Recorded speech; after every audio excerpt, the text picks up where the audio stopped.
மாண்புமிகு முதலமைச்சர் அவர்கள் கொண்டு வந்த மாநில சுயாட்சி இந்த பரிந்துரையை தமிழ்நாடு காங்கிரஸ் பேரியக்கம் வரவேற்கிறது, பாராட்டுகிறது. இன்றைய காலகட்டத்திற்கு இது தேவையானது. பிஜேபி ஆளாத மாநிலங்களில் எல்லா உரிமைகளையும் பறிக்கும் முயற்சியில் தொடர்ந்து பாஜக அரசு செயல்பட்டு வருகிறது. ஆகவே ஆளுநர் மூலமாக மாநிலங்களை ஆள வேண்டும் என்று பாஜக நினைக்கிறது. அரசியலமைப்பு சட்டத்தை மதிப்பதில்லை, அரசியலமைப்பு சட்டத்தை பொருட்படுத்துவதில்லை. அரசியலமைப்பு சட்டத்தை எப்படியெல்லாம் சிதைக்க வேண்டுமோ அப்படியெல்லாம் சிதைப்பதற்கு முயற்சி செய்து கொண்டிருக்கிறார்கள். Okay, thank you.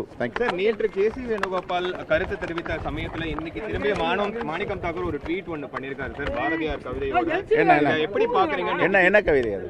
நான் வீழ்வேன் என்று நினைத்தாயோ அப்படிங்கறது. Right, thank you. அதுக்கு all India Congress committee will take care. Thank you.